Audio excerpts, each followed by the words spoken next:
이렇게 정부의 처벌 강화 대책이 나왔지만 그렇다고 문제가 다 해결되진 않습니다. 고통을 참아가며 법정 투쟁을 해야 하는 성폭력 피해자들이 재판 때는 오히려 재판부와 싸워야 하는 상황을 맞기도 합니다.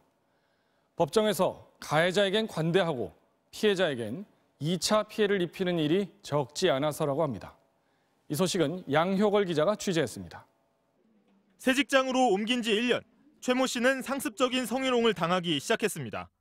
직속 상사는 최 씨가 다른 남성 직원들과 성적으로 친밀하다, 출장 가서 현지 법인장과 놀아났다며 헛소문을 퍼뜨리고 심지어 옷차림 등 행실을 조심하라며 여성의 가슴 사진을 들이밀기도 했습니다. 참다 못한 최 씨는 회사에 알렸지만 회사 측이 오히려 퇴사를 종용했습니다.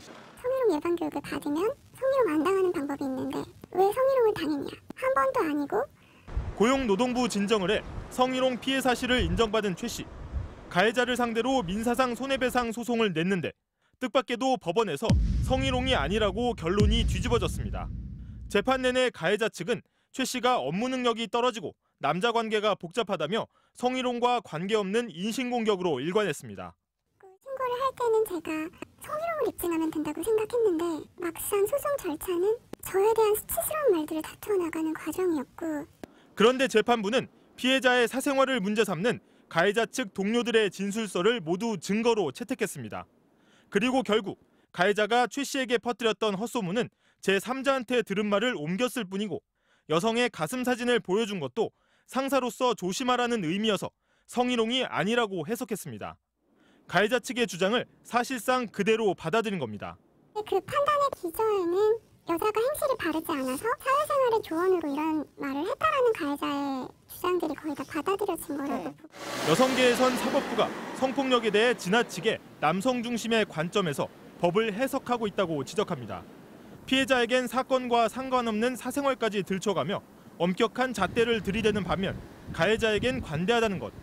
실제 현행법상 성희롱은 입증 책임이 여전히 피해자에게 있고 성폭행의 경우도 물리적인 폭행과 협박, 그리고 피해자가 저항을 했을 경우로 좁게 한정하고 있습니다. 그 사이 성범죄가 크게 늘어났음에도 가해자가 벌금형 등을 받고 풀려난 비율은 2배 가까이 증가했습니다.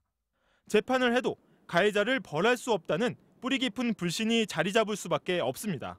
사법제도는 성폭력이라는 게 없다라고 인식하고 있는 게 아닌가라는 생각을 할 정도로, 그러니까 피해자에 대한 의심이 너무 심하다는 거예요.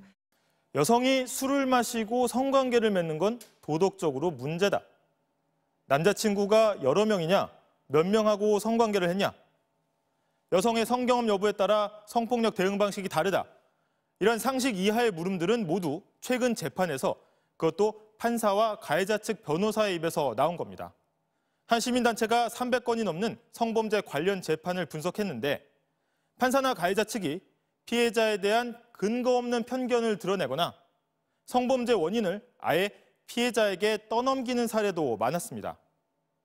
이렇게 사법부의 판단이 느슨해진 틈을 타서 가해자들의 전략은 더 정교해졌는데요. 우선 자신의 성폭력을 인정한 것으로 보일 만한 사과는 거부하고 봅니다. 이후 역고소 3종 세트라 불리는 명예훼손, 무고, 민사상 손해배상으로 피해자를 고소해서 시간을 버는 겁니다. 이 시간 동안 가해자들은 피해자의 과거 행적과 경제 상태, 부정적인 평판을 수집하고 이를 이용해서 재판에서 이른바 꽃뱀으로 몰거나 아예 범죄 원인을 은근히 떠넘겨서 재판부가 가해자를 선처하도록 만드는 전략을 쓰는 겁니다. 정부가 오늘 권력형 성범죄 가해자에 대한 법정 최고형을 상향 조정하는 등 법을 바꿔 처벌을 강화하겠다고 밝혔지만 사법부가 성범죄를 대하는 이런 인식과 태도에 근본적인 변화가 없는 한 공연불에 그칠 거란 우려가 높습니다. MBC 뉴스 양효걸입니다.